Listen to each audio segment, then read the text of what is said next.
कि आर्य समाज के विश्व स्तर पर जो युवा हमारे प्रचारक हैं, उनके ध्वजवाहक के रूप में अगर हम किसी को आज जानते हैं तो वो है डॉक्टर विनय विद्यालंकार जी, जो कि head of the Sanskrit department हैं उत्तराखंड यूनिवर्सिटी के, और आज आप हमारे बीच में हैं। विश्व का कोई ऐसा कोना नहीं, चाहे अमेरिका हो, कनाडा हो, मॉरिशस हो, और भी जहां जहां हिंदू या आर्य लोग पाए जाते हैं, कोई ऐसी कंट्री नहीं जहां से आपने अपने ये वेबिनार नहीं किए, अन्यथा आप स्वयं वहां विजिट करके नहीं आए। आज का उनका जो टॉपिक है वो है सुखी जीवन का आधार संस्कार। मैं बड़ा स्पष्ट कर दूं कि ये संस्कार वो संस्कार नहीं है, ये संस्कार जो हम माता पिता देते हैं वो नहीं, ये जो 16 संस्कार हमारे संस्कार विधि में लिखे गए हैं, उनका आधार, हमारे जीवन का आधार वही वो 16 संस्कार हैं, उनके ऊपर ये रहेगा। और अगले सप्ताह भी ये रहेगा, क्योंकि टॉपिक बहुत लंबा है, इसलिए हमने उनसे प्रार्थना की कि इसे 2 एपिसोड्स में हम इसको पूर्ण करेंगे। तो समय क्योंकि हमारे पास कम है, 45 से 50 मिनट तक आचार्य जी हमारे बीच में रहेंगे और उसके बाद होगा। और आचार्य जी से जो मेरा निजी परिचय है वो ये है कि मेरे पिताजी और इनके पिताजी ने दोनों ने आपस में युवा अवस्था में बहुत काम किया, और जब मैं आर्यवीर दिल्ली आर्यवीर दल में मैं एक युवा के रूप में था, उस टाइम डॉक्टर विनय, हम और विनय आर्य और ये जो सब थे, ब्रह्मचारी राज सिंह, सब स्कूटर पे एक दूसरे के पीछे बैठ के हम काम किया करते थे। जब इनसे कभी भी मुलाकात होती है तो पुरानी चीजें याद आ जाती हैं। तो आचार्य जी आप अब अपनी ओर से वहां से लाइव जो है वह रहेंगे। डॉक्टर विनय विद्यालंकार, आप एमिटी यूनिवर्सिटी से ऑनरेडी डॉक्टरेट की भी उपाधि प्राप्त कर चुके हैं जी। जी बढ़िया, बहुत सुंदर। हाँ विनय जी, आप हम आपको देख पा रहे हैं, आप शुरू कीजिए। कुछ कर दिया बस मैंने। हाँ जी, ओम।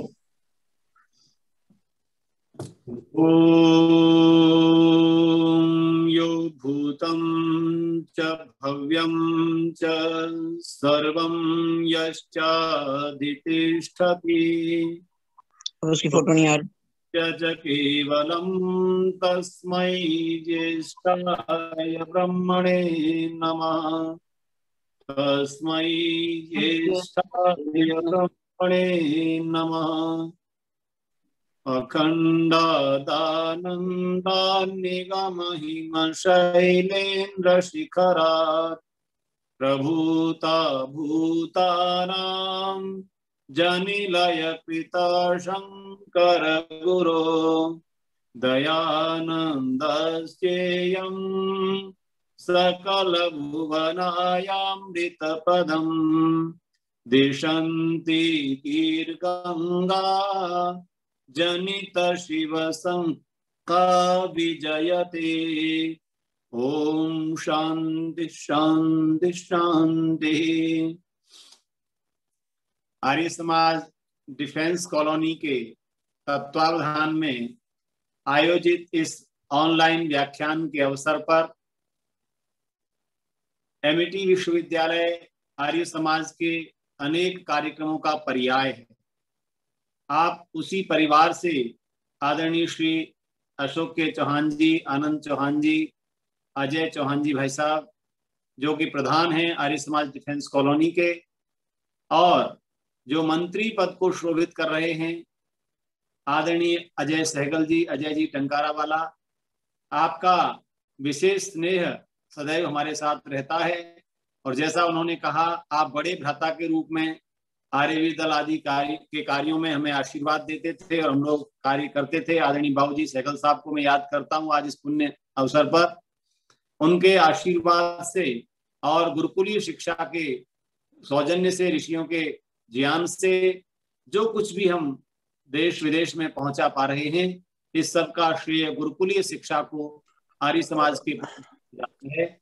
इस कार्यक्रम में सम्मिलित सभी सुधी श्रोतागण जो भारत के कोने कोने से जुड़े हैं, मुझे आदरणीय श्री अजय भ्राता जी ने कहा था, चौहान जी ने, कि आप भी अपने संपर्कों में इसको भेजिएगा। तो राजेंद्र पटेल जी जबलपुर से जुड़े हैं, हल्द्वानी से श्री पी आर्या जी प्रधान आर्य समाज जुड़े हैं, निश्चित रूप से पुणे से हमारी नीता बहन जुड़ी होंगी। तो ये सब जितने भी श्रोतागण, सुधी श्रोतागण हैं, आप सभी आप अपना अमूल्य समय देकर इस वेबिनार में आयोजित कार्यक्रम में सम्मिलित हैं। मैं आप सबको नमन करता हूं। विषयों की चर्चा हो रही थी तो बहुत सारे विषय हमने विमर्श किए। आदरणीय प्रधान जी अजय चौहान जी ने मुझे कहा कि आपने एक बार हमारी समाज में एलसीडी प्रोजेक्टर के माध्यम से संस्कारों पर एक सत्र लिया था 2-2.5 घंटे का, और वो सत्र कुछ श्रोताओं ने सुना था। आज हमारी इच्छा है कि उसी प्रकार से संस्कारों से मनुष्य जीवन में क्या परिवर्तन होता है और मनुष्य का जीवन सुखी कैसे हो सकता है, इस विषय को लिया। मैं आपको निवेदन करूं कि जब से ये सृष्टि है तब से मनुष्य एक ही प्रयास किया हमारे सुखी हो, और ये यात्रा केवल किसी एक व्यक्ति के जन्म से मृत्यु तक नहीं चल रही, अपितु मानव समाज जितनी भी खोज करता है, चाहे वो भौतिक विज्ञान की हो, चाहे वो व्यवहार विज्ञान की हो, चाहे वो मनोविज्ञान की हो, चाहे वह अध्यात्म विज्ञान की हो, जहां जहां तक मनुष्य चिंतन करता है उसका प्रयोजन, उसका उद्देश्य, उसका एम एक ही होता है कि हम कैसे सुखी हो सकते हैं, हमारा जीवन कैसे सुखी हो। एक आइंस्टाइन नाम के वैज्ञानिक हुए हैं जिन्हें आप और हम सब जानते हैं। उनसे एक व्यक्ति ने पूछा कि आज इतने विज्ञान के आविष्कार हो रहे हैं, जो मनुष्य कभी एक दीपक जलाने के लिए बहुत परिश्रम किया करता था, आज एक बटन दबा करके वो प्रकाशित हो जाता है। ऐसे ही अनेक सुविधाएं मनुष्य जीवन को, मानव समाज को प्राप्त हो गई हैं, परंतु हमें अशांति, दुख, कष्ट, रोग, ईर्ष्या, वैमनस्य सब दिखाई देता है। तो क्या विज्ञान से आप इसको दूर कर सकते हैं? तो आइंस्टाइन ने कहा था कि यह विज्ञान से ही दूर होता है, लेकिन विज्ञान को एकांगी मत मानिए। उन्होंने कहा विज्ञान एकांगी नहीं है, केवल भौतिक साधनों की प्राप्ति कराने वाला विज्ञान नहीं है। विज्ञान उस क्षेत्र को भी कहते हैं, वैज्ञानिक जगत में ये पहले वैज्ञानिक हैं जिन्होंने स्पिरिचुअलिटी को, अध्यात्म को और चेतना शक्ति को अस्तित्व प्रदान किया है। और वो कहा करते थे कि निश्चित रूप से सुप्रीम पावर है जो इसे कंट्रोल करता है। उन्होंने एक ही बात कही कि हाँ, समाधान है, दुख से दूर हो सकते हैं, समस्त समाज सुखी हो सकता है, पर उसका एक ही माध्यम है, और वो माध्यम है संसार में अच्छे मनुष्य, अच्छे मानव उत्पन्न किए जाएं। विज्ञान उस क्षेत्र में कार्य करे कि मनुष्य अच्छे उत्पन्न हो। ऐसा ही एक और उदाहरण आता है, मैक्सिम गोर्की नाम के एक साइंटिस्ट हुए हैं, वैज्ञानिक हुए हैं। वे भी जब व्याख्यान दे रहे थे किसी जनपद के ग्रामीण क्षेत्र में, और वो विज्ञान के महत्व बता रहे थे।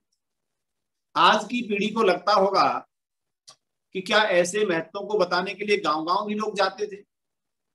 तो मैं ये निवेदन करूंगा कि मानव संस्कृति तो बहुत पुरानी है, पर जो इतिहास मानव संस्कृति का आज हमें और आपको पढ़ाया जाता है, उसमें लोग केवल 5000 वर्ष तक जाते हैं। और मैकडोनल्ड, बेवर, कीट्स, ये कुछ ऐसे साहित्यकार हुए, वेदों को जानने वाले, वेदों को मानने वाले, उन्होंने 10,000 वर्ष तक की कल्पना की। और हमें भी ऐसा ही लगता है कई बार कि क्या 5000, 10,000 वर्ष पर्याप्त नहीं है? लेकिन बंधुओं, माताओं, श्रोताओं, वैदिक साहित्य इस सृष्टि की आयु को 1,97,08,53,121 वर्ष की मानता है। और 2013-14 के कुछ वैज्ञानिक शोधों ने ये बात भी सिद्ध की कि यह जो सृष्टि है, जो पृथ्वी है, इस सृष्टि में जो ये पृथ्वी है, ये लगभग 2 अरब वर्ष से मनुष्य के रहने लायक है। तो मनुष्य जीवन पर कितना चिंतन हुआ होगा, इसका प्रमाण हमारे वैदिक साहित्य से प्राप्त होता है। तो जब वैज्ञानिक मैक्सिम गोर्की व्याख्यान दे रहे थे और लोगों को बता रहे थे कि देखिए सज्जनों, विज्ञान ने कितने सुख साधन उत्पन्न कर दिए, कि आपके जीवन में कितना परिवर्तन आ गया, और विज्ञान के आविष्कारों का ही परिणाम है कि महीनों की यात्रा घंटों में हो जाती है, मिनटों में हो जाती है कई बार। इस प्रकार की अनेक बातें वैज्ञानिक मैक्सिम गोर्की ने उन लोगों से कही।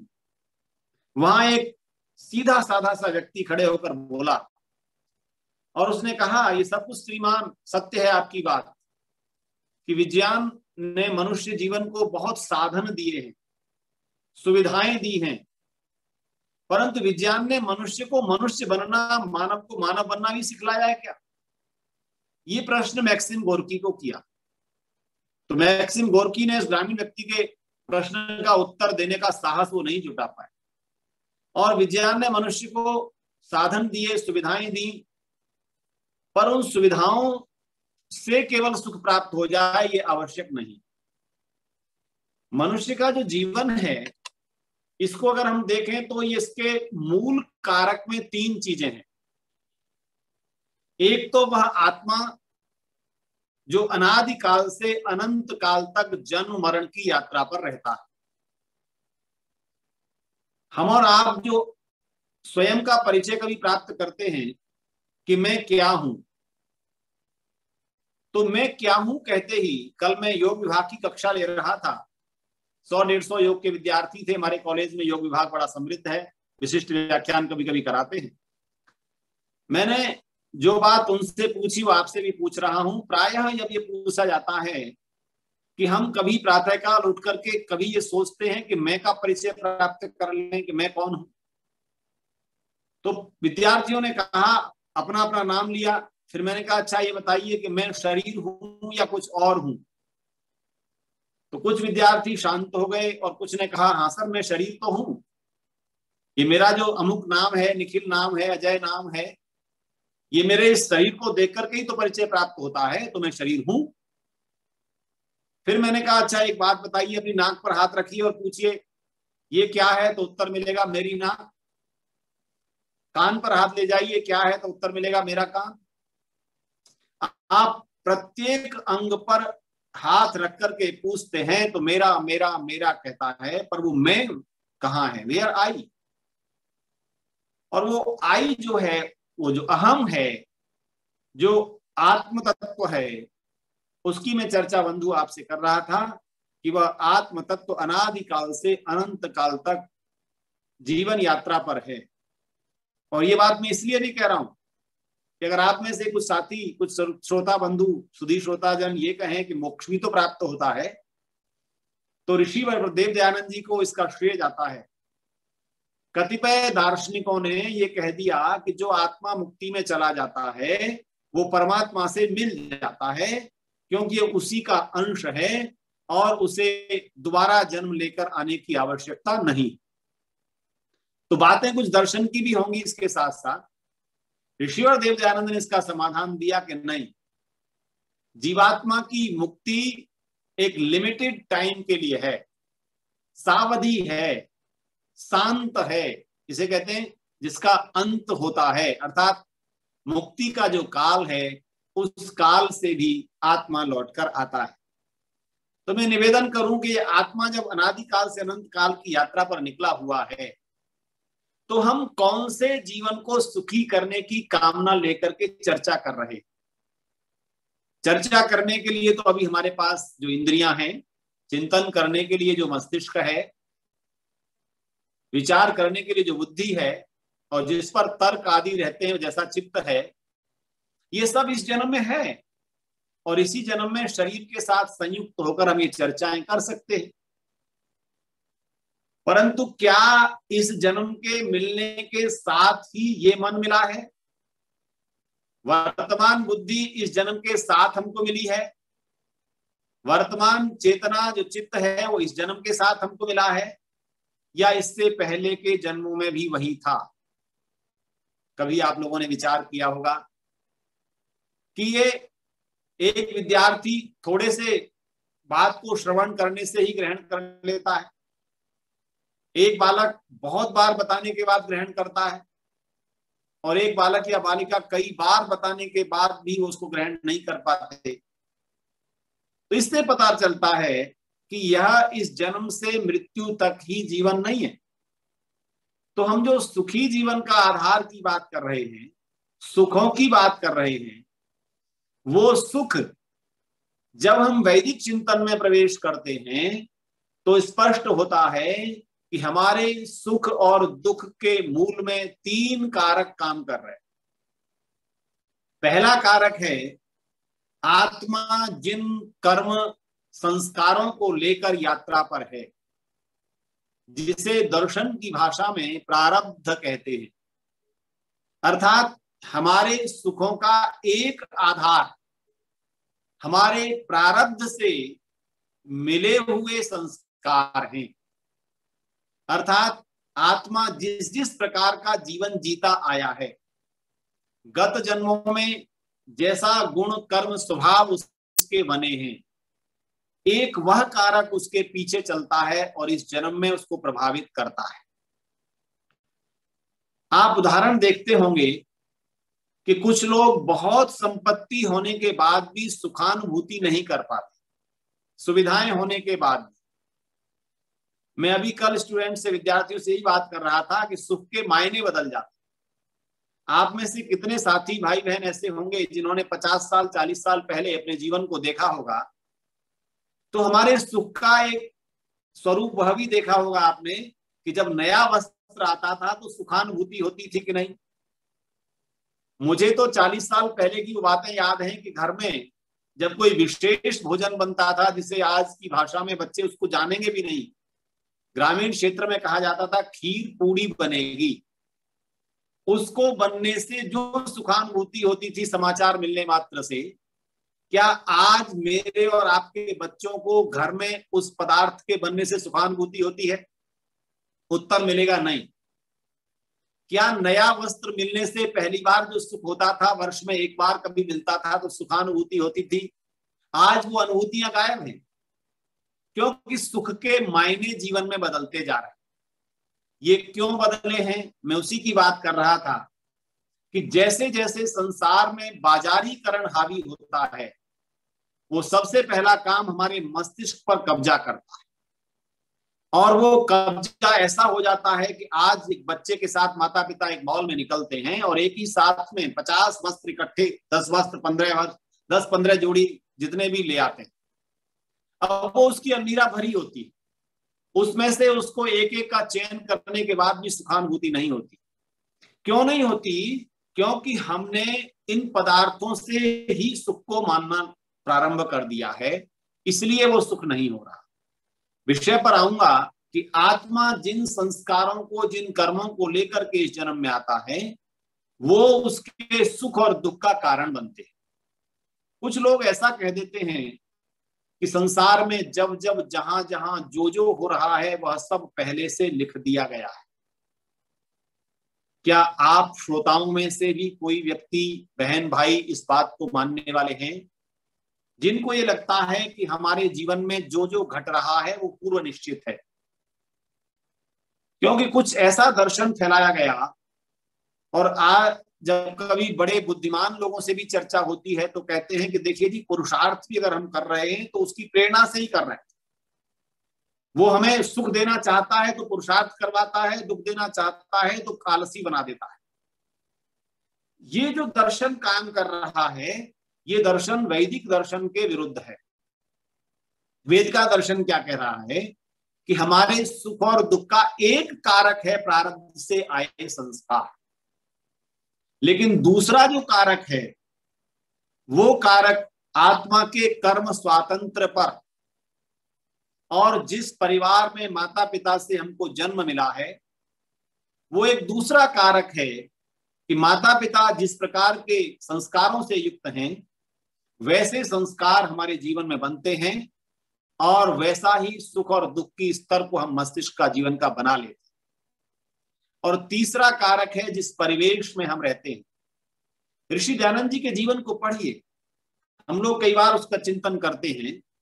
ऋषि एक आध्यात्मिक गुरु हैं, ऋषि एक सामाजिक गुरु हैं, ऋषि एक मनुष्य निर्माण के ऐसे अद्वितीय गुरु हैं जिन्होंने मनुष्य जीवन के लिए जो अमूल्य निधियां दी हैं, उन निधियों में से आप देखेंगे सत्य के अर्थ का प्रकाश करने वाला सत्यार्थ प्रकाश दिया, तो वहां उन्होंने जीवन को जीने की विधि के रूप में संस्कार विधि दी कि मनुष्य अपने जीवन को जीने से पहले योजना बनाए कि मुझे कैसे जीना है। हम और आप सब श्रोताओं में लगभग गृहस्थी हैं।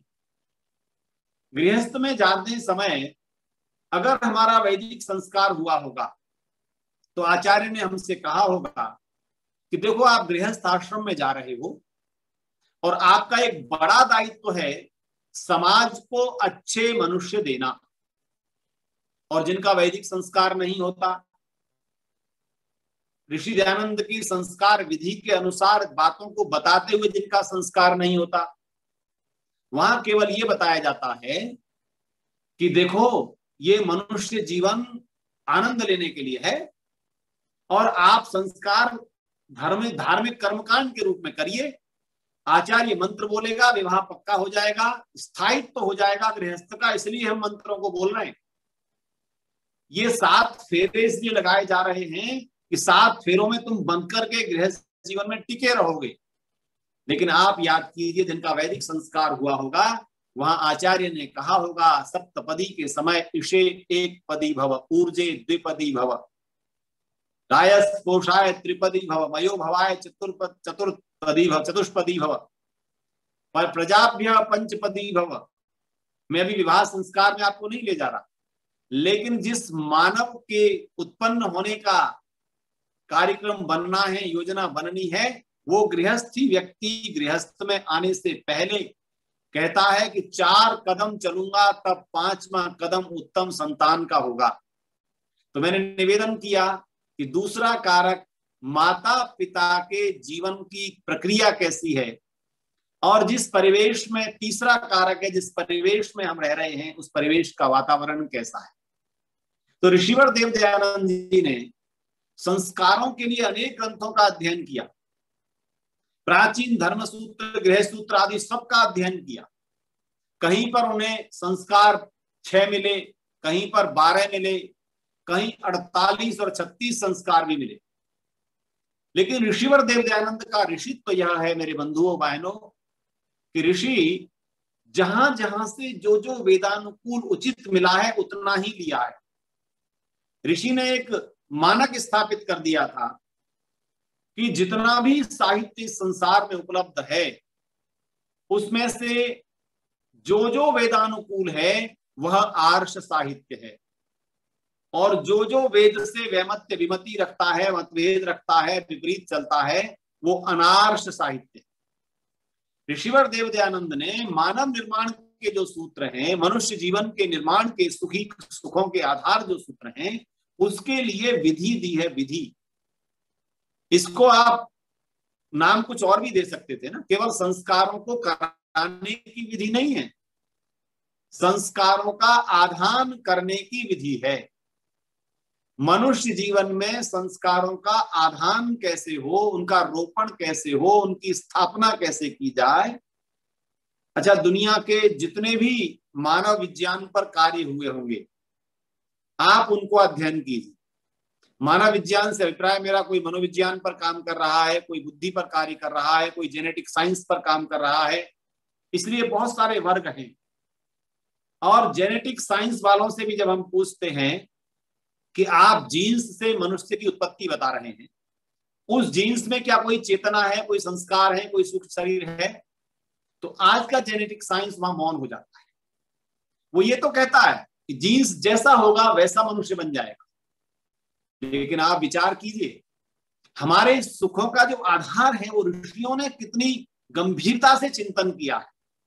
ऋषियों का चिंतन कितना गहन है। ऋषि कहते हैं कि जन्म लेने के बाद मनुष्य का जीवन प्रारंभ नहीं होगा। अच्छा, एक बात बताना आप सभी श्रोताजन, आप में से कितने भाई बहन ऐसे हैं जो जन्म पत्री बनवाकर बैठे हैं? और जन्म पत्री कब बनाई गई है? जिस समय मां के गर्भ से संतान का जन्म होता है। मेरी बात पर गौर कीजिएगा। जिस समय मां के गर्भ से बच्चे का जन्म होता है, पूरा जन्मपत्री विज्ञान जो दर्शन है, जो जन्मपत्री का फलित ज्योतिष का है, वो उस दिन उसके जन्म को मान रहे हैं। लेकिन मेरा ऋषि जन्म से पहले कितनी चिंतन करके बैठे हैं। ऋषिवर देव दयानंद ने प्राचीन ऋषियों के उस चिंतन को, वैदिक चिंतन को प्रस्तुत करते हुए कहा कि मनुष्य का जीवन जन्म लेने के बाद प्रारंभ नहीं हो रहा है। उसका जीवन तो माता पिता ने जब आत्मा की कामना की कि मेरे घर में एक उत्तम संतान का जन्म हो। अब बंधुओं बहनों, ये भी विचारणीय है कि हमारे और आप में से कितने भाई बंधु गृहस्थी हैं जिन्होंने प्रथम संतान, द्वितीय संतान जो भी प्राप्त की हैं, उनसे पहले प्रभु की प्रार्थना करते हुए कहा कि हे प्रभु, अब हमें एक उत्तम संतान की, उत्तम आत्मा की कामना है। हमारे गृहस्थ रूपी उपवन में एक अच्छी संतान आनी चाहिए और वो संस्कारी हो, सद्गुणी हो। क्या हमने चिंतन किया? इसलिए कहता हूं कि ऋषि ने जन्म से पहले माता पिता के द्वारा बनाई गई योजना को संस्कार कहा है। संस्कार कहां से प्रारंभ हो रहा है? पहला संस्कार, जो दंपति, युवक युवती ब्रह्मचर्येण कन्या युवानम विंदते पतिम।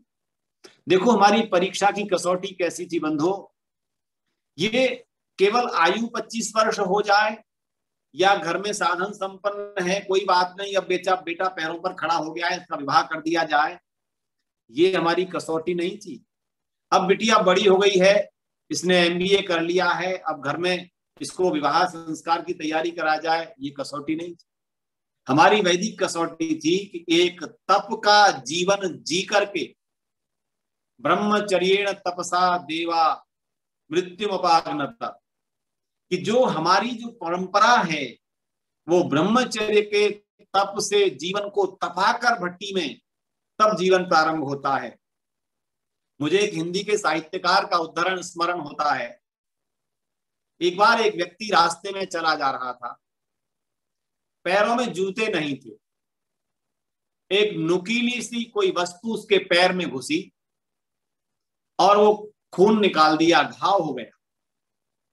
उस व्यक्ति ने देखा कि जहां से ये मुझे नुकीली वस्तु पैर में घुसी, उस जगह पर खड़े होकर कुरेदने लगा, ये क्या है।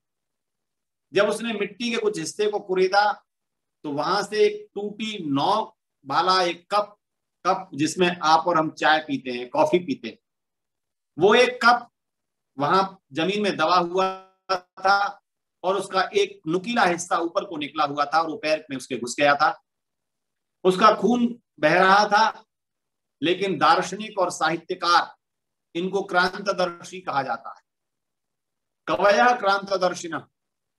ये बड़े दूरदर्शी होते हैं। इनके चिंतन में किसी छोटी सी घटना को देख करके भी बहुत बड़ा भाव और दार्शनिक चिंतन आ जाता है।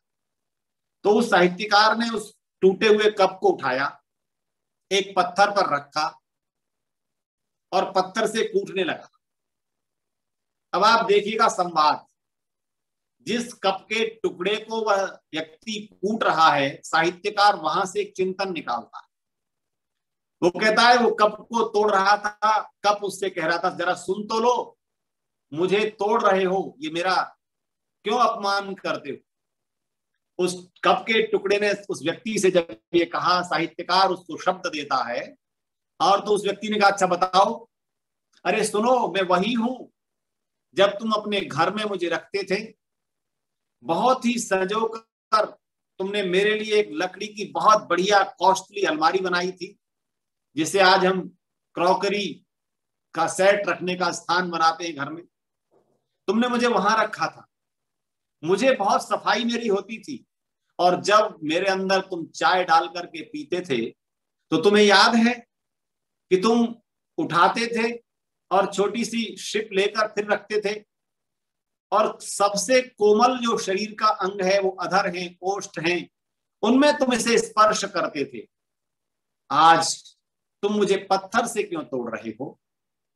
बंधुओं, साहित्यकार ने एक दर्शन दिया और कहा, उस कप को तोड़ते हुए उस व्यक्ति ने कहा, देखो, जिस समय की तुम मुझसे बात कर रहे हो कि तुम मेरी क्रॉकरी की अलमीरा में बड़ी अच्छी तरह से रहते थे, तुम्हारी सफाई होती थी, तुम्हें मैं अधरों से लगाता था, वो कब था? वो तब था जब तुम भट्टी में तप करके आए थे और एक आकार लेकर के आए थे, एक शेप तुम्हारी थी। आज तुम्हारा वो आकार विच्छिन्न हो गया है, टूट गया है। आज वो भट्टी में तपने के बाद तुम्हारा जो आकार को मिला था वो नहीं है। इसलिए मैं तुमसे फिर कहता हूं कि जाओ, भट्टी में तप करके फिर शेप लेकर के आओ, मैं दोबारा से तुम्हें वही व्यवहार करूंगा जो मैं पहले करता था। बंधुओं, ठीक यही बात मनुष्य जीवन के लिए। आप इसी समाज में देखते हैं, कुछ लोगों को लोग सर आंखों पर बिठाते हैं, किसी की बात सुनने के लिए लालायित रहते हैं। हजारों किलोमीटर दूर बैठे हुए हमारे श्रोतागण सुनना चाहते हैं कि आज डॉक्टर आचार्य वागीश जी बोलेंगे, डॉक्टर वेदपाल जी बोलेंगे, आज मेरे जैसे अकिंचन का भी कभी कभी नाम आप लोग ले लेते हैं कि विनय विद्यालंकार बोले। ये कब बोल रहे हैं? तो यही आधार है कि कौन सी भट्टी में तप करके व्यक्ति आता है जिसको लोग सर आंखों पर बिठाते हैं। साहित्यकार ने जो चिंतन कप के माध्यम से दिया वो मनुष्य के निर्माण का दिया। जो मनुष्य भट्टी में नहीं तपता, और वो भट्टी का नाम है संस्कारों की भट्टी। जो संस्कारों की भट्टी में तप करके जिसका निर्माण होता है वो सारे समाज के सर आंखों पर विराजमान होता है। उस निर्माण का आधार ऋषि कह रहे हैं कि वो कब से प्रारंभ होगा। तो आज चिंतन को देखिए, ऋषि की विधि को देखिए कि जिस दिन गृहस्थी परमपिता परमात्मा से कामना करेगा कि मेरे घर में एक ऐसी संतान चाहिए जो गुणी हो, विद्यावान हो, आशीर्वाद देते हुए गुरुजन कहते हैं आयुष्मान भव, तेजस्वी भव, वर्चस्वी भव, यशस्वी भव।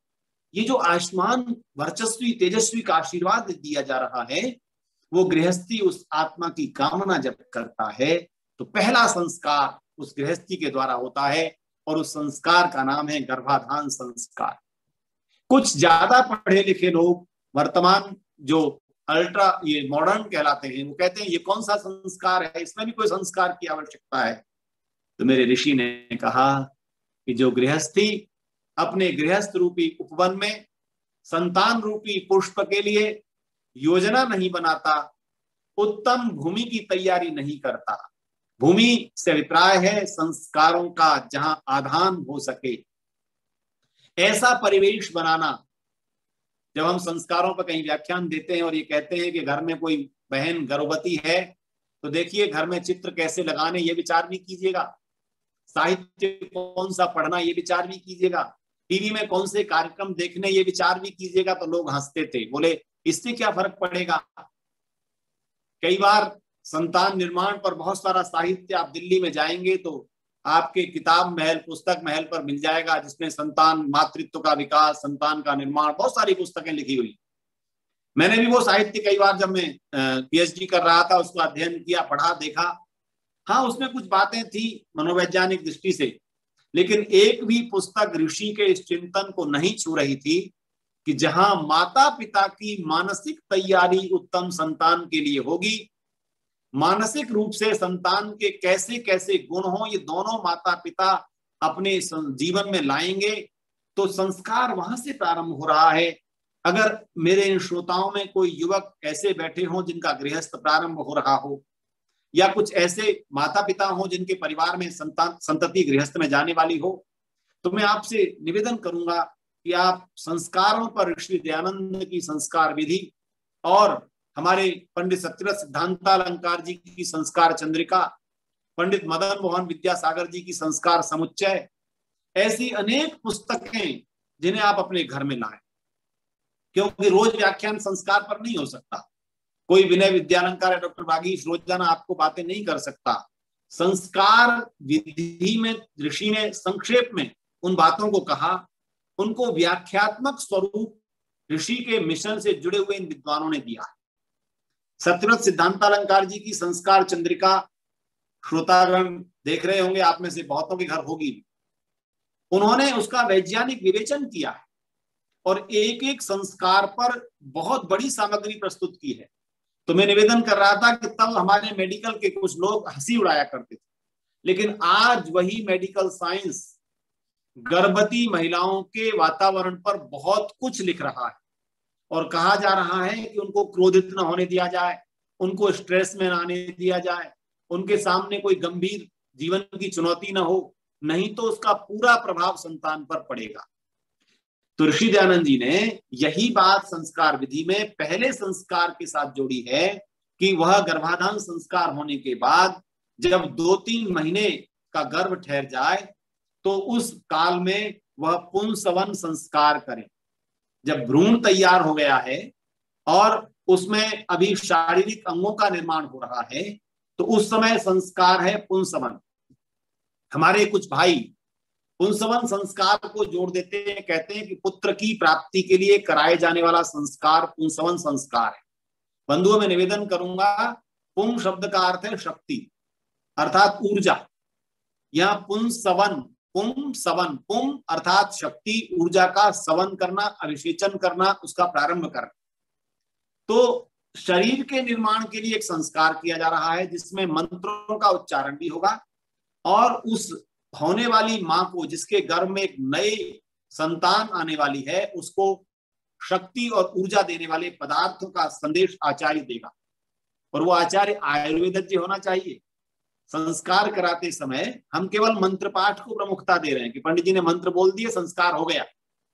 मैं इस बात पर आज निवेदन करना चाहता हूं कि जीवन में सुख आएंगे तो इन सब पूरे चिंतन के देने के बाद और उस पर विचार विमर्श स्वयं तर्क वितर्क करते हुए उसका चिंतन करके जो उपलब्धि होगी वो हमें आवश्यक है। और जब 5 माह पूरे हो जाते हैं, 6ठे माह में प्रवेश करते हैं, तो उस समय ऋषि लिखते हैं सीमंत उन्नयन संस्कार। जन्म से पहले 3 संस्कार हो रहे हैं, ध्यान दीजिए।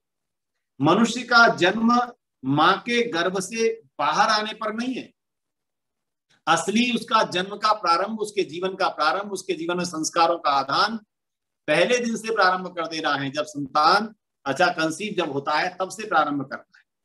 और उसमें सीमंत उन्नयन, सीमंत भाग कहते हैं इस भाग को, इस भाग के उन्नयन का मनोविज्ञान कहता है कि 6ठे महीने में बच्चे के ब्रेन में बातों को स्वीकार करने की क्षमता आ जाती है। वो संतान जैसा जैसा मां पढ़ रही होगी, टीवी देख रही होगी, कर रही होगी, वो सब कुछ उस संतान के प्रभाव में आएगी। अगर कोई माँ विद्या अर्जन कर रही है, शिक्षा पढ़ रही है, तो उसके बच्चे में निश्चित रूप से वो संस्कार, वो शिक्षा उसके जीवन में आना प्रारंभ हो जाएगी, उसमें रुचि उसकी हो जाएगी। तो ये जो तीसरा संस्कार है सीमंत उन्नयन संस्कार, ये मस्तिष्क को उन्नयन करने का, इसको डेवलप करने का संस्कार है। ब्रेन को डेवलप करने का संस्कार जन्म से पहले प्रारंभ हो रहा है। और हम क्या कर रहे हैं आज कि उस बच्चे के ब्रेन पर हमारा कोई ध्यान नहीं है और हम उसे 2.5-3 साल का क्रैश में छोड़ देते हैं।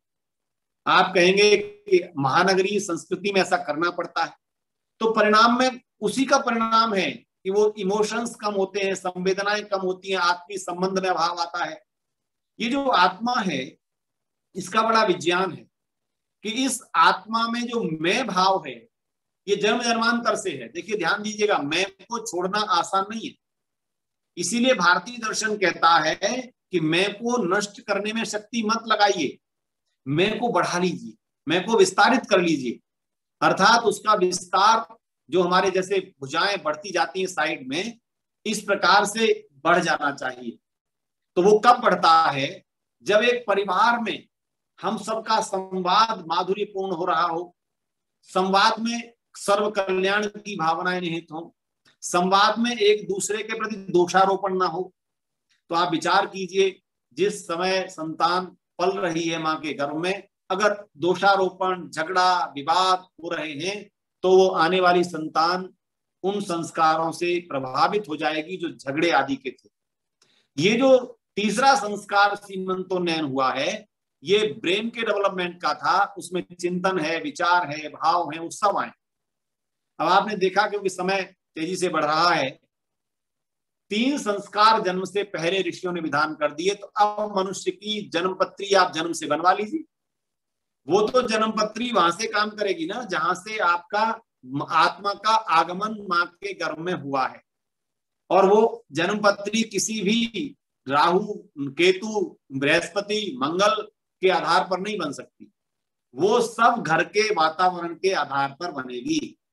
उस माँ को कितना सम्मान दिया जा रहा है जो हमारे परिवार में, हमारे समाज में, हमारे राष्ट्र के लिए, मानव जाति के लिए एक नए मनुष्य को देने जा रही है। तो इन सब बातों पर चिंतन करना है बंधुओं। मैं, क्योंकि जैसा मुझे निर्देश भी है और मेरा विचार भी था, अब आते हैं जन्म लेते ही संस्कारों का प्रारंभ होना। 2 ही व्याख्यानों में मुझे पूर्ण करना है। तो जन्म लेते ही पहला संस्कार, जिस संतान को बड़े उत्सुकता से हम उसके आगमन की प्रतीक्षा कर रहे थे, परिवार के सब लोग वेट कर रहे थे कि हमारे घर में पुष्प खिलने वाला है। उस पुष्प को खिलते समय जो ऋषियों ने बताया है, वो क्या बताया? जैसे ही संतान का जन्म हो, माँ तो पीड़ा में है, माँ को तो प्रसव की पीड़ा है, परंतु वो सारी पीड़ाओं को माँ भूल जाती है। आप में से कुछ माँ बहनें मेरी बैठी हैं कि वो पीड़ा सब भूल जाती है और सारा दर्द वो भूल जाती है जब उसके एक नए सृजन को अपनी गोद में देखती है। अब उस सृजन को पिता को सौंपा जा रहा है और पिता गोद में लेकर के, आप सोचिए कि जो संतान अभी अभी जन्म लेकर आई है, उस माँ के गर्भ से इस बाह्य विशाल जगत में उसका पदार्पण हुआ है। उस समय भी किसी संस्कार की आवश्यकता है क्या? हाँ, ऋषि कहते हैं बहुत महत्वपूर्ण संस्कार है जिसका नाम है जात कर्म संस्कार।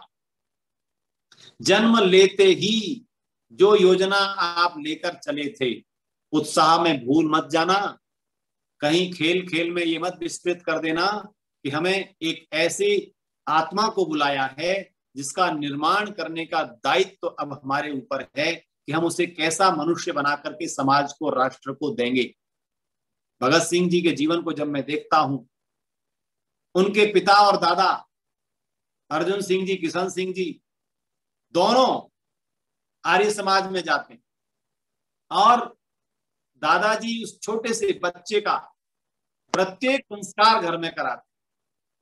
मैं कहा करता हूं कि मैं को सीखने के लिए केवल किसी जंगल में जाने की आवश्यकता नहीं, मैं को जानने के लिए आत्म तत्व उन सैकड़ों हजारों क्रांतिकारियों ने जाना है, जिन क्रांतिकारियों ने अपने जीवन को हंसते हंसते फंदों को चूमा होगा। कल्पना कीजिए वो कौन से संस्कार उनके अंदर आए होंगे। और 21 वर्ष की अवस्था में, 23 वर्ष की अवस्था में यदि किसी के जीवन की आहुति दी जा रही हो और वो हंसते हंसते फांसी के फंदे को चूमता हो, तो वहां कौन सा काम हो रहा है? वहां संस्कार काम कर रहा है। वहां उनको दिए गए वो माता पिता के द्वारा संस्कार जो दिए गए, जो परिवेश में वातावरण बनाया गया, वो संस्कार काम कर रहा है। तो प्रारंभ कहां से होता है? वो प्रारंभ हो रहा है गर्भाधान से। 3 संस्कार पहले हैं और जन्म होते ही पहला संस्कार जात कर्म है। और बच्चे से पिता धीरे से कान में पूछता है, कोसी तुम कौन हो? अब वो संतान तो उत्तर नहीं दे रहे, पर मेरा ऋषि उत्तर दिलवाता है। ऋषि कहते हैं कि जो पिता है, अच्छा आपने एक हिंदी में शब्द सुना होगा आत्मज। जब किसी संतान के पिता का हम नाम लिखते हैं, जैसे अजय जी का ही नाम लिखें, अजय जी आत्मज श्री रामनाथ सहगल जी, तो ये जो आत्मज हैं, ये आत्मज क्यों कहा जाता था? क्योंकि उपनिषदों में आता है मेरे बंधुओं, हे मनुष्य तू अमर होना चाहता है? हाँ जी, तो ऐसा कर स्वयं को उत्पन्न कर ले। क्या कहते हैं ऋषिगण? स्वयं को उत्पन्न कर ले। तो मैं कैसे उत्पन्न करूं? तो यही जो क्रम चल रहा है, तो इसे कहा जाता है तू स्वयं को उत्पन्न कर। अर्थात जिस प्रकार के गुण कर्म स्वभाव तू किसी अच्छे जीवन में देखता है, चिंतन करता है, स्वयं बनना चाहता है, वैसी संतान को इस जगत में लेकर के आ। तो तू स्वयं को उत्पन्न कर, और तू स्वयं को उत्पन्न करके माँ ने जिस संतान को पिता को सौंप दिया है, आया ने, भाई ने, वो पिता कहता है कोसी, तुम कौन हो? उत्तर देता है उसे वेदोसी, तुम ज्ञान हो, अर्थात तुम नॉलेज हो। और कैसी नॉलेज हो? जिसे वेद शब्द से सिद्ध किया जा रहा है, जिसका ज्ञान सार्वकालिक है। तुम कैसे ज्ञान हो? तुम सत्य ज्ञान हो, तुम यथार्थ ज्ञान हो, तुम सार्थक ज्ञान हो। तुम नॉलेज कैसी हो? तुम्हारा जीवन सार्थक होगा। ये बात मैं तुम्हें पहले दिन कह रहा हूं। ये संस्कार का जो महत्व है, ये न तो बच्चे को समझ में आया अभी तक, आपने उसे क्या कहा, लेकिन उसका महत्व है। आपने उस अबोध मस्तिष्क में, उसके कान में पिता ने जो कहा कोसी वेदोसी, और धीरे से ओम उसकी जिह्वा पर शहद से लिख दिया, स्वर्ण सलाका से। मैं ये नहीं कहता कि जितने भी जन्म लेने वालों की जिह्वा पर शलाका से ओम लिखा गया वो सब बहुत उच्च कोटि के बन जाते होंगे, लेकिन हमारा उद्देश्य है, माता पिता का उद्देश्य है कि उसे उत्तम बनाने की इस प्रक्रिया में इस कार्य को भी नहीं छोड़ना। और जात कर्म हो गया है, अब है नामकरण। तो मैं बहुत आगे तो नहीं बढ़ूंगा, समय जैसा मुझे आदरणीय भ्राता अजय जी ने दिया है। ये नामकरण संस्कार पर ऋषि ने बड़ा विशद चिंतन किया। आचार्य जी 3 बार भी कर सकते हैं, 3 स्पीच भी कर सकते हैं। अगर आपको मुश्किल होता है तो आप 2 की जगह 3 में कर लीजिए। हाँ, 3 तो हो जाएंगे भ्राता जी, 3 से कम तो नहीं हो पाएगा। तो अभी तो मेरे पास 5 मिनट है आपके दिए हुए समय के हिसाब से। तो ये जो सुख का आधार आप कहेंगे नामकरण में कैसे है, तो ऋषि कहते हैं देखो हमारी वैदिक संस्कृति में जो संस्कार हैं वहां नाम का कितना महत्व है। आप इसको मेरी स्वयं की प्रशंसा मत लीजिएगा, पर मुझे बाल्यकाल से सुनने को मिला कि मेरा नाम विनय था, तो जैसे ही पूछते थे थोड़े से बड़े हुए विनय का अर्थ क्या है, तो मेरे परिवार के लोग कहते थे विनम्र, विनयशील, सरल, सम्मान करने वाला। अब वो मुझे पदे पदे स्मरण कराया जाता। मेरे गुरुजी जो संस्कृत पढ़ाते थे 6ठी क्लास से 8वीं कक्षा तक विद्यालय में, वो सबसे कहते देखो ये विनय है, इसके जीवन में विनयशीलता आएगी ही आएगी। ये जो नाम का प्रभाव है, ऋषि कहते हैं कि जैसा जैसा नाम आप रखेंगे उस बच्चे का नाम लिया जाएगा, उसका अर्थबोध कराया जाएगा, वैसे वैसे गुणों का कहीं ना कहीं उसके अबोध जो अनकॉन्शियस माइंड आप कहते हैं उस अवचेतन मन में भी संस्कार जाएगा। तो इसलिए ऋषि ने नामकरण संस्कार पर कहा, कभी भी वृक्षों के नाम, नदियों के नाम और जड़ पदार्थों के नाम न रखे, नाम सार्थक रखे। और ऋषि ने जो एक विधान दिया कि बालक के नाम सम संख्या के अक्षरों में हो, बालिका के नाम विषम संख्या के अक्षरों में हो। अब इसमें आप अक्षर पर ज्यादा मैं नहीं बोलूंगा कि आप 3 के 4, 4 के 3 कई बार हो सकते हैं, परंतु सार्थक नाम, और सार्थक में गुण उससे व्यक्त होता हो। जैसे किसी का नाम अजय है, न जय अर्थात जिसको कोई नहीं जीत सकता। हालांकि इसके लिए एक अजेय शब्द भी है और अजय शब्द भी है, जिसको कोई नहीं जीत सकता, अर्थात जो सब जगह विजयी होता है वो अजय है। इस प्रकार के जो नाम हैं, बेटियों के नाम हैं, जैसे किसी विदुषी नाम है बेटी का, तो उसके चिंतन में आएगा कि मुझे विदुषी बनना है, शास्त्रों को पढ़ना है। तो ये जो सुख है, अर्थात सुख के आधार को ढूंढने के लिए जब हम चलते हैं बंधुओं, माताओं, श्रोताओं, तो हमें इन सारे व्यापक चिंतन को देखना पड़े। मैंने आपसे प्रारंभ में ही कहा कि जो विज्ञान है वो केवल विज्ञान भौतिक सुख सुविधाओं को देने वाले नाम, ज्ञान का नाम विज्ञान ही नहीं है, वो भी विज्ञान है।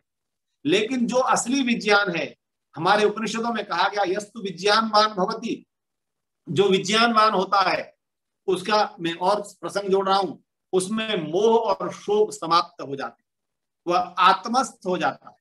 वह आत्मा में शांति की कामना करने के लिए संसार के बाह्य पदार्थों को थोड़े समय के लिए डिटैच होता है, छोड़ता है, तो आत्मा में आनंद की अनुभूति होती है। तो जीवन सुखी हो, जीवन में आनंद की अनुभूति हो, इसमें जहां एक और, अब आप मैं आगे जब संस्कारों पर बढ़ूंगा अगले सप्ताह के व्याख्यान में, तो मैं आपको उसके साथ और वैज्ञानिक चिंतन देने का प्रयास करूंगा कि उसमें कितना कितना परिवर्तन, किस अवस्था में बालक की कौन सी आदतें निर्माण हो जाती हैं, 5 वर्ष से 8 वर्ष तक व्यक्तित्व का कितना बड़ा विकास हो जाता है। आधुनिक मनोविज्ञान कहता है कि जितनी आदतों का विकास 12 वर्ष की अवस्था तक होता है वो पूरे जीवन उसके साथ रहती है। इसलिए सर्वाधिक संस्कार आप देखेंगे 16 में से 9-10 संस्कार गुरुकुल जाने तक हो जाते हैं, विद्या अध्ययन प्रारंभ होने तक 9वां संस्कार पहुंच जाता है। तो अधिकतर संस्कार उस अवस्था में हैं जहां पर उस अबोध बालक बालिका को हमें सुखी भावी जीवन की योजना बना करके देना है, तो जीवन में वास्तव में सुख मिले और सुखों की अनुभूति हो। देखिए एक विषय और है, सुख में हम अंदर से कैसे अनुभूत करते हैं, उसको कैसे हमारे अंदर से संवेदनाएं हैं जिससे हम सुख की प्राप्ति, सुख को अनुभव कर पाते हैं, रियलाइज कर पाते हैं। इसके लिए चेतन मन को, यानी चेतन जो आत्मा है उसके मन को, उसकी बुद्धि को, उसके चित्त को परिष्कृत करना पड़ता है, संस्कारों की भट्टी में तपाना पड़ता है। तो मैंने आज की चर्चा में आपसे निवेदन किया है कि सर्वाधिक महत्वपूर्ण है मनुष्य जीवन का निर्माण, और सुख तभी अनुभव होंगे, कम संसाधनों से भी सुखानुभूति अधिक होगी जब हम भट्टी में तप करके आएंगे। बाह्य पदार्थों से सुख ढूंढने पर कोई सुख प्राप्त नहीं होगा। बाह्य पदार्थों को साधन मानकर सुखानुभूति अंदर से, गुणों से, विचारों से, आत्मा के संस्कारों से जब प्रारंभ हो जाएगी तो वास्तव में जीवन सुखी होता चला जाएगा। हम उस देश में पैदा हुए हैं जहां गाड़ीवान ऋषि बने हैं, जहां अरण्यों में झोपड़ियों में रहकर जीवन दर्शन दिया है। उन ऋषियों ने कितनी प्रयोगशालाओं में मानव जीवन के निर्माण की बात की है। ये सारा वैदिक साहित्य बंधुओं माताओं हमारे निर्माण के लिए है, हमारे आनंद के लिए है, हमारे सुख के लिए है। मैं उन ऋषियों को नमन करता हूं जिन्होंने इतना विशद साहित्य हमें दिया, इतना विशद चिंतन दिया, इतने विशद अनुभव दिए, प्रयोगशालाओं में सिद्ध करके दिए। उन सब को अगर हम आज स्वीकार करने लगेंगे तो निश्चित रूप से हमारे जीवन में सुखानुभूति बढ़ती चली जाएगी। तो अपने जीवन को इन साहित्य से जोड़ें। हमारे उद्देश्य यही रहते हैं, सत्संग, प्रवचन, चर्चाएं इसी उद्देश्य से होती हैं बंधुओं माताओं, कि हमारे जीवन में परिष्कार कितना आता जा रहा है, और परिष्कार का आधार ही संस्कार है। मैं निवेदन करूंगा कि हम और आप अपने जीवन को संस्कार युक्त बनाएं और परिष्कार के लिए तैयार करें, जिससे परिवर्तन उत्तम कोटि का होगा तो सुखानुभूति बढ़ती चली जाएगी। हमारा अंतःकरण जितना निर्मल होता जाएगा, पवित्र होता जाएगा, हमारे मन से ईर्ष्या, द्वेष, घृणा आदि समाप्त होते जाएंगे। तो वो सब कब होंगे? जो अवस्था सही निर्माण की है उसमें चिंतन हो जाए। और कोई बात नहीं, अगर वो अवस्था हमारी निकल चुकी है तो आज भी हम अपनी अंदर से विल पावर को स्ट्रॉन्ग करके तैयार हों कि हमें परिवर्तन कर लेना है। अगर मुझे किसी छोटी सी बात पर क्रोध आता है घर में, तो आज से उस क्रोध को छोड़कर प्रसन्नता का संस्कार उत्पन्न करना है। तो जहां आदरणीय भ्राताचार्य सहगल जी ने कहा था, ये केवल उस संस्कार की बात विनय जी आज नहीं करेंगे जो माता पिता या परिवेश देता है, अपितु उन संस्कारों के माध्यम से जो ऋषियों ने दिए हैं 16 संस्कार, उनके माध्यम से कैसे संस्कार आते हैं, तो इसको हम साथ रखेंगे। इसी के साथ मैं आज की चर्चा को विराम देता हूं। आप सभी का बहुत बहुत आभार, बहुत बहुत धन्यवाद। और अगले सत्र में जब चर्चा होगी तो उसका प्रारंभ नामकरण के बाद के संस्कारों से प्रारंभ होगा। बहुत बहुत धन्यवाद। ओम उत्तम। आचार्य जी का बहुत बहुत धन्यवाद। बहुत ही सौम्य, बहुत ही सरल तरीके से आपने सारे ये संस्कारों का परिपेक्ष जो कि नामकरण संस्कार तक था उनको दिया। और सबसे बड़ी बात जो शायद हमने भी ना सोची हो, जो नव दंपति हैं वो ये सोचें कि हमने एक आत्मा का निर्माण करना है, हमने एक आत्मा को, एक अच्छी आत्मा को देना है, एक विश्व को एक साहित्यकार देना है, एक इंजीनियर देना है, एक डॉक्टर देना है। उसके हिसाब से मन को बना के और फिर आगे हम इस को चलें आगे, इस भावना को मन में रखते हुए आगे चलें। आजकल के युवक इस चीज को नहीं समझ रहे। और जिस संस्कार चंद्रिका की बात विनय जी कर रहे थे, मैं अपने ऐसे सुधी श्रोताओं को बता दूं कि वो इंग्लिश में भी अवेलेबल है। वैदिक विजन करके इंग्लिश में भी अवेलेबल है। अगर कोई वो चाहे तो मेरे से संपर्क कर सकता है और वो पुस्तक उसे प्राप्त की जा सकती है। निस्संदेह वो पेमेंट पे मिलेगी, तो इस चीज का ध्यान रखें। तो अगले सप्ताह हम फिर इसी उपलक्ष्य में मिलेंगे। और मैं जल्दी से बता देता हूं कि आज हमारे बीच हमने 90-92 लोगों को टच कर दिया, और असम से लेके और हल्द्वानी से लेके और बहुत सारे लोग हमारे बीच में जुड़े। उसमें राजेंद्र पटेल जी जबलपुर से थे, और बहुत हर्ष का बात है कि आज हमारे बीच वगीश आचार्य जी भी इस संस्कार को सुन रहे थे, क्योंकि डॉक्टर विनय वेदालंकार और वगीश जी आपस में बहुत अच्छे मित्र भी हैं। मेरे गुरु गोपाल गुप्ता जी, आर्यन कामरा जी, दिव्या चौहान जी, शंकर गुप्ता जी, और संध्या जी, इंदु चौहान जी, मृदुला चौहान जी, मधु चौहान जी, बीबीएस चौहान जी, प्रतिभा सरीन जी, एसके ग्रोवर जी, उमा सिंगल जी, नताशा कुमार जी, उसके बाद है जी शालिनी अग्रवाल जी, रीता सोनी जी, आदर्श चड्डा जी, उसके बाद आर्यवीर चौहान जी और पूजा चौहान जी, और सुगंध राजपूत जी, तरुण कथूरिया जी, और नीलम सैगल जी, जितेंद्र अब्दी जी यूएसए से, अंजू बजाज जी, उसके बाद सुशील अरोड़ा जी, मंजू कलसी जी, महेंद्र जी, इंदु बत्रा जी, आरजी चौहान जी, शशि चौहान जी, सोनू अग्रवाल जी, रेणु वर्मा जी, वीके सिंह जी, शशि सिंह जी, भूषण बजाज जी, डॉक्टर वर्षा बजाज जी, शशि तलवार जी, राज लूथरा जी, मंजू नारंग जी, रामचंद्र जी, हमारे पंडित जी, डॉक्टर आशा वर्मा जी, रीना अरोड़ा जी, उर्मिल नारंग जी, सुभाषिनी चौहान जी, महेंद्र सिंह जी, वीना जी, अर्पणा दीवान जी, सरोज सहगल जी, पद्मा शर्मा जी, मनी गर्ग जी, अलका अग्रवाल जी, राजेंद्र पटेल जी, डॉक्टर के एस आर्य जी, मैं अगर गलती नहीं कर रहा तो अगर डॉक्टर के एस आर्य कृष्ण सिंह आर्य जी हैं तो कृपया करके संदेश देके देखें। अगर डॉक्टर कृष्ण सिंह आर्य जी हैं तो मेरे लिए और हमारे इसके लिए बहुत ही सौभाग्य की बात है। आप डीएवी कॉलेज चंडीगढ़ के एक्स प्रिंसिपल रहे हैं, और डीएवी के कई ऐसी कॉलेजेस जो कि हिमाचल और हरियाणा में हैं, आप उनके प्रेरणा स्रोत रहे हैं। हमारा एक हर्ष का विषय है ये। उसका उषा मदान जी, अश्विनी जी, विनय सैनी जी, शेफाली मदान जी, और उसके बाद एससी तिवाड़ी जी, रेणु अरोड़ा जी, उषा उषा उषा अरतल जी, अर्पणा जी, नरेंद्र गुप्ता जी, पीएल आर्या जी, प्रमोद गोयल जी, उसके बाद है कमलेश चौकासी जी, रूपा जी, केरेनिया जी, सुरेंद्र हांडा जी, वाईपीएस चौहान जी, चंद्रगुप्त जी और रागिनी चौहान जी। इसमें कुछ नाम ऐसे हैं जो कि मुझे लगता है कि डॉक्टर साहब विनय वेदालंकार जी के स्टूडेंट्स भी हैं जो इसमें इस दफा हुए हैं, और मुझे ये कहने में कोई आपत्ति नहीं है, और मेरा हृदय ये कह रहा है कि जिस प्रकार से हमारे ये जो है वेबिनार और ये जूम पे हम चल रहे हैं, हमें जितनी सफलता इसमें मिल रही है उसके पीछे प्रधान हमारे अजय चौहान जी, उनके भ्राता अरुण चौहान जी, आनंद चौहान जी, इन सभी का आशीर्वाद, और टाइम टू टाइम किसे बुलाना है, क्या टॉपिक होना चाहिए, ये सब हम बैठ के डिस्कस करते हैं। इसके ऊपर ये नहीं कि कोई भी आया कोई भी बोल गया, इसके ऊंचे पीछे बड़ी रिसर्च होती है। और विशेष करके बीपीएस चौहान जी, मधु चौहान जी, उसके बाद प्रतिभा चौहान जी, ये जिस प्रकार से इसकी संख्या बढ़ाने में जो मदद कर रहे हैं हमारी, वो उसके लिए वे बहुत ही धन्यवाद की पात्र हैं। और इसी वेबिनार से, इसी जूम से हमारे आर्य समाज के कर्मठ ऐसे आर्य समाजी जो पुराने थे, जिनके माता पिता जुड़े हुए थे आर्य समाज से, वो हमारी आर्य समाज के 10 लोग सदस्य भी बने सिर्फ इसी माध्यम से। तो ये एक हमारी सफलता का कारण है कि इसके पीछे हम बहुत बड़ी रिसर्च करते हैं।